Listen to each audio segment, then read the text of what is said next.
At kuya, may naka-notice na meron talagang mali sa pag-iisip ni Hello, Ketse. At baradong-barado siya ng bonggang-bongga. Sandali lang po. Oh, ayun na nga pala. May nakahalata na iba yung takbo ng pag-iisip niya. May mali. Hindi lang sa kilos, kundi sa pananalita.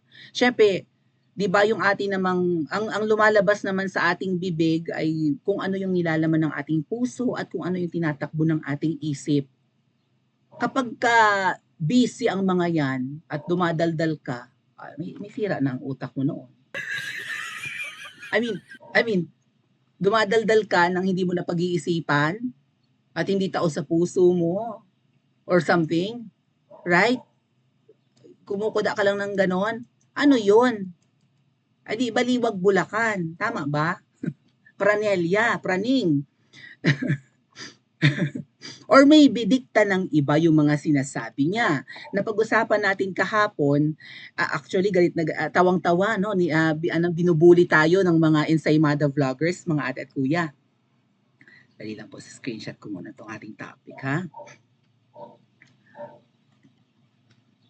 Hold on.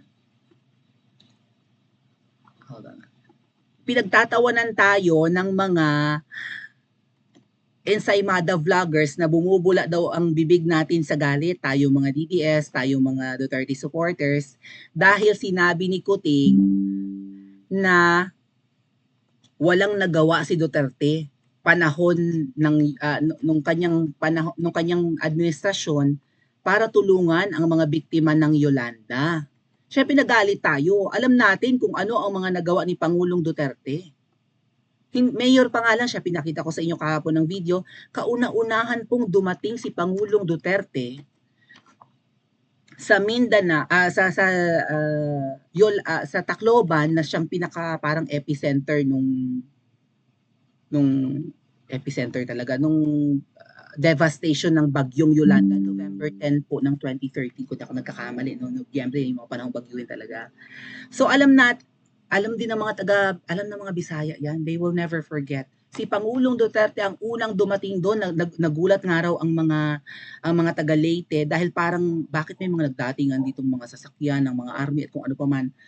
Akala daw nila may giyera, yung pala si Tatay Digong ang dumating, dala-dala doon ang yung mga Bureau of Fire Protection or something, di ba? Yung mga bombero, at kung sino-sino pa mga uniformed men ng Davao. Alam niyo naman, malaki ang Davao. No, mga galing Davao City papuntang Tacloban. Mayor pa lang siya noon. Pinakita ko rin sa inyo kahapon, actually kulang pa yung naipakita ko. May mga TikTok videos na lumabas na nasa 200 plus yung mga beneficiaries na pamilya or something ng mga pabahay ni Tatay Digong nung kanyang kapanahunan. Sa akin 183 lang yata kahapon, 183,000, tapos yung putal-putal.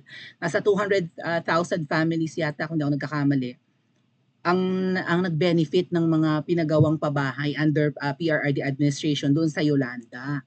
Si Kuting ang bungad niya kasi ay wala man lang nagawa, as in nothing was done by the two administrations after nung panahon nung sinundan niya after ng Yolanda. Panahon ni Ngoy-Ngoy 2013 yung Yolanda. So 3 years, panahon ni Ngoy-Ngoy, ano ang nangyari? Malamang kinulimbat laang yung mga donations, di ba? At saka yung inila ang budget taon-taon para makarecover ang Tacloban at ang mga na-damage na. Hello KIJ from Vegas. Ang mga na apektuhan or nasalanta nung bagyong Yolanda. And then PRRD 6 years, dapat wag ring pabayaan yung Tacloban at Kabisayaan, di ba? Actually ngayon naka-recover na. Ang Boracay, mga atat kuya, noong panahon yun, grabe rin ang tama, no? Even Iloilo. And parang walang nangyari na. Of course, matagal na isang dekada nang mahigit ang Yolanda. Pero itong si Kuting, few days ago, ay wala raw nagawa ang Diyos ko, Kuting. Ano ang nangyari sa isip mo? Bakit ganyan ka magsalita? Maninirang puri ka lang bang talaga? Kulang ka ba sa research? Meron ka namang PCO, di ba? Presidential Communications Office. May mga empleyado ka sa Kamangyang na pwedeng mag-provide sa iyo ng information bago bumuka ang bibig mo. Bakit mo sinasabing walang nagawa ang Duterte administration? Okay mo lang sabihin na walang nagawa ang Ngoy-Ngoy administration dahil wala naman talaga, kundi nangulimbat lang sa tingin natin. At naging pabaya, di ba? Para sa mga nabiktimang yan ng Yolanda. Pero yung kay PRRD, walang hiya ka, grabe naman. May amnesia ka ba? Yun kasi po ang tingin ng iba. Actually, hindi ka lang tinatawag na may amnesia para kang, oo, para kang, alam niyo, hindi biro ang amnesia mga ate at kuya ha. Iba, may dalawang klase pala ng amnesia, discuss natin yan konti. Pero kuting,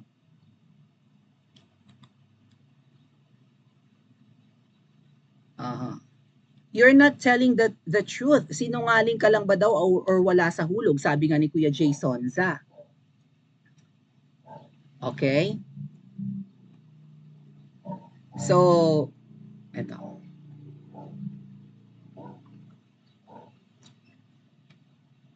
Sinungaling ba o wala sa hulog? Mga tat kuya, ano ang inyong interpretasyon ng wala sa hulog? Wala sa hulog is parang lutang, right? Wala sa tamang pag-iisip. Kapag sinabi ang mga pinagagawa mo wala sa hulog, hindi tama, puro mali. So, hindi ka bobo. Right? Parang ganun yung ibig sabihin ng wala sa hulog.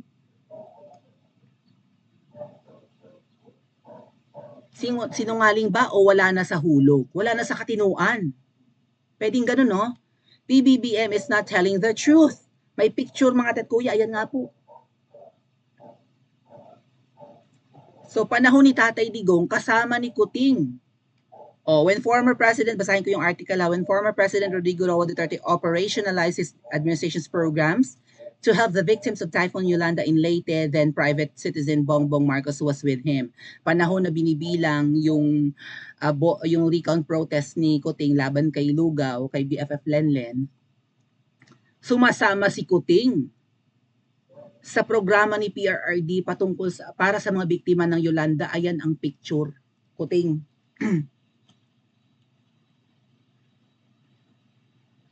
Dahil nga tinalo ka ni Lugaw, wala kang posisyon sa gobyerno, bumubuntot ka kay PRRD, kung ano man ang mga inaasikaso niya para sa Yolanda, nandun ka, wala ka namang role sa gobyerno, sumasama ka. Dahil syempre, ang apelyido ng nanay mo Romualdez, dugong Bisaya, dugong Leyte, or dugong Samar, di ba? Eastern Visayas, baluarte ng pamilya ng nanay mo na si Madam Imelda ang kabisayaang yan, Eastern Visayas, nandun ka. So, siguro si PRD, kat alam niyang bangag ka, wala siyang choice kundi, sige, bumuntot ka na kung gusto.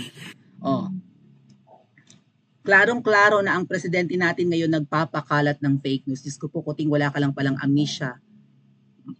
Purveyor ka pa ng fake news. Ikaw ang purveyor numero 1. Anong walang nagawa? Tapos, nakikipag-tie up kayo ngayon sa Google, nakikipag-tie up kayo sa TikTok, and sa Facebook Philippines at kung ano-ano pang mga social media platform para i-combat ang mga sinasabi niyong purveyor ng fake news. Di primera kayong purveyor ng fake news, ikaw pa. Bukod sa tamad, sinungaling pa, sabi nga ni Pebbles. Hoy, mahiya ka naman sa nagpalibing. Oo nga naman. Kuting, mahiya ka raw sa nagpalibing sa tatay mo. Tamad ka na nga. Right? Ganyan natin pwedeng i-evaluate ang performance ni Kuting for 2 years. Wala tayong naramdamang pagbabago, pabagsak tayo kung gagawa tayo ng graph. Si Pangulong Duterte medyo nag-spike or nag-plummet lang ng konti, 'di ba? Nag-plummet ng bahagya yung kanyang service or yung kanyang administration dahil nga po sa pandemic, 'di ba? Pero we were actually upward yung direction ng ating progress ng mga tetkuya. Paunlad tayo. Pababa yung krimen, marami tayong pwedeng maimbitahang negosyante sa Pilipinas, mga investors, mga gusto magkaroon ng property, di ba? Yung mga condo na, maraming mga high-rise buildings ng panahon ni Pangulong Duterte, may mga build, ganado maghanap buhay ang mga Pilipino, naunsyami lang dahil sa pandemic. Pero ang usad natin nun, pataas. Ngayon kay Kuting, pabulusok tayo, mahal bilihin. Hindi naman nadadagdagan ng trabaho, gala siya ng gala, concert, fashion show sa Malacanang. So, gastos ng gastos, napakamaluho, may mga dinner pa, inibita pa yung mga senador na wala namang ang ibubunga ng mga dinner na iyon. Puro gastos, Tapos bili pa tayo ng bili, imbis na maging self-sustainable, whatever, self-sufficient ang Pilipinas, import ng bigas, import ng isda, pati asin ini-import, bili ng bili, consumer tayo, hindi producer. Pabulusok tayo panahon ni Kuting. Oh. So tamad talaga siyang presidente. Inutil. Talbog si Nguy-Nguy, mga ate at kuya, mas malala kay Nguy-Nguy si Kuting. Lalaking Lenny nga ang tawag sa kanya ngayon. Mahiya ka naman sa nagpalibing sa tatay mo, wala kang utang na loob, Kuting. Sinisiraan mo si Pangulong Duterte. Porke ganti mo siguro yan, tinawag kang bangag eh. Bangag ka noon, bangag ka ngayon. Yan mismo ang word. No? Ang verbatim ni Pangulong Duterte, word for word. Bangag noon, bangag ngayon. Kaya ang panga mo, tumatabingi pa rin, hindi pa rin ako correct. At least si Maricel ngayon, medyo umaayos na ang pananalita. Nagsastutter nga yan kapag ambush interview, di ba? Bakit daw tamad at sinungaling? Dito sa post ni Miss Pebbles, mga ate at kuya, pinakita na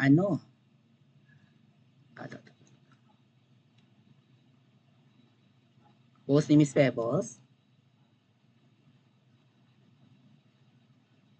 at binilugan niya to, nag-post si Kuting, ha?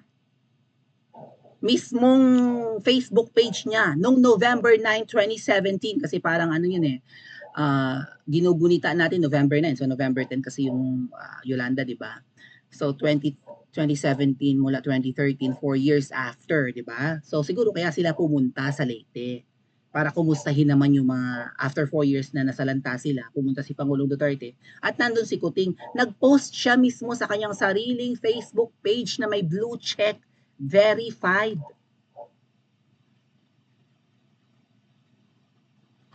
Spent the day with the Yolanda victims. Kung hindi man ito yung yeah. Ito nga, nabanggit pa si Pangulong Duterte. Sabi ni Kuting sa post niya, spend the day with the Yolanda victims and for the first time in 4 years, yun nga 4 years, I was inspired to see a resurgence in Tacloban. The housing programs have been greatly accelerated. Yung pagpabahay sa mga biktima, syempre natumba ng bagyo. Accelerated, so pumash-pash, bumilis, di ba? Ang housing program, things are beginning to get done. You could feel the excitement in the way people smiled. Thank you, President Duterte, because of the sincere efforts made by this administration. The future of the rubbish, yada, yada, yada, yada. Tindog Tacloban, #YolandaPH pa ang post ni Kuting na sinungaling. Nagpapasalamat pa siya kay Pangulong Duterte dahil accelerated ang housing programs. Ibig sabihin, minamadali. Pash. Nakalimutan mo to, Kuting. Nag-post ka November 9, 2017. Ayan ang resibong inamuka.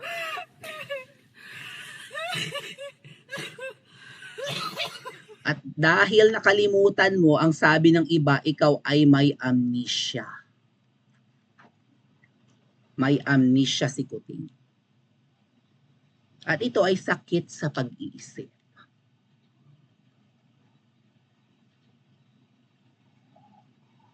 Sabi niya, nothing was done 2 days or 3 days ago. November 9, nag-post pala ng pasasalamat kay Pangulong Duterte dahil kasama rin siya doon, yung pinakita kong picture kanina. Kasama siya, bumubuntot kay Pangulong Duterte para mag-kiss ass. Pero, ayan ang picture. Kuting. Paano mo di-deny yan?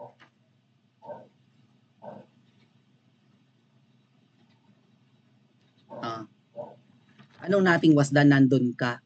May amnesia daw si Kuting. Sabi ng mga netizens. Ano nga ba ang amnesia, mga ate at kuya? So nag-check ako ng article about amnesia. 2 klase pala yan.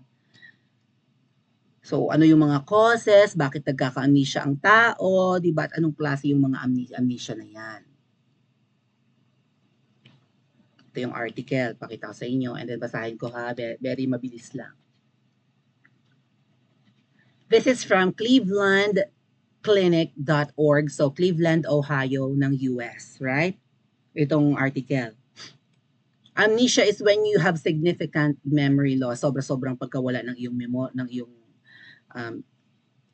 alaala. There are many possible causes. Yada yada. 2 klase ito, mga ate at kuya. Or forgetfulness nga raw yan. Meron tayong tinatawag na anterograde amnesia. Ito yung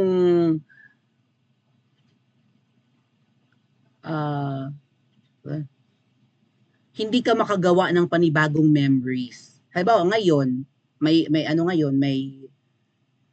halimbawa ngayon ay may okasyon sa inyo, halimbawa anniversary niyo mag-asawa. Itong memory na itong event na to, hindi mo maaalala bukas. So that's anterograde amnesia. Meron ding retrograde amnesia. Ito yung hindi mo na maalala yung mga nagdaan. Right? Hindi mo na maalala yung pangalan mo, sino yung kamag-anak mo, ano yung nangyari ng, 'di ba, ng kabataan mo. Yun na yung retrograde. So, marami pang klase yan na amnesia. Merong post-traumatic dahil daw sa injury, napagok, nalaglag sa hagdanan, nagbatuhan ng mga vases. Transient global amnesia, short-lived lang daw yan. Pwede daw tumagal ng 24 hours ang amnesia. Bukas baka ito yung amnesia ni Kuting. Infantile, yung pagkabata, hindi mo na maalala, no, yung memories mo nung pagkabata. Dissociative amnesia, mental health related causes. Pwedeng traumatic events, abuse of other severe sources of psychological distress can cause it. So yung sobrang abuso sa pag-iisip,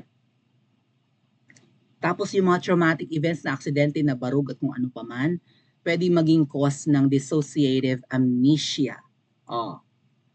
So, ito daw ay brain damage. Asan yun? Ang pwedeng maging cause ng amnesia, mga dad kuya, alcohol intoxication, kahit temporary lang. Sobrang kalasingan. Talaga na wala kang maalala kinabukasan, right? Naglaklakan kayong ganyan.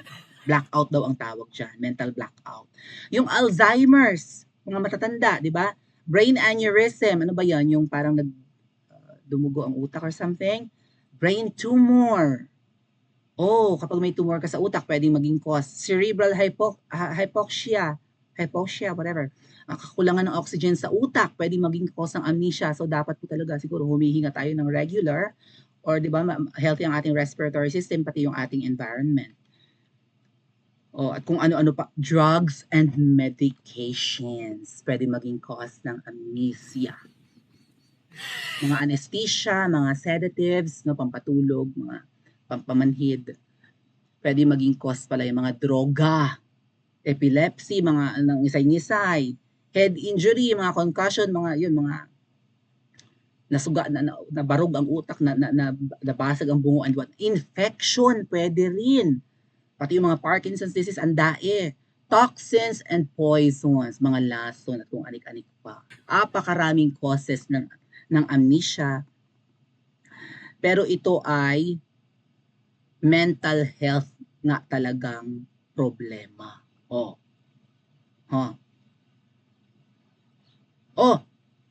Yung kawalan nga daw ng memorya or amnesia ay pwede rin dahil sa mga mental health issues. Kung may salty ka nga naman, I don't know kung magiging kompleto pa ang memorya mo. 'Di ba? Isang mental health issue ang amnesia. So kung may amnesia ka, Kuting, kung paano mo man na-acquire yan, maybe nabarog ka nga, nagbugbogan kayo ng kung sino man na kaaway mo. Ay, that's a mental health problem. Bakit hindi ka na makaalala? Hindi ka makaalala or sinasadya mo para siraan si Pangulong Duterte? What are your thoughts, mga ate at kuya, sa amnesia ni Kuting? Pa-comment nga po sa comment section at mag-like and subscribe din po kayo.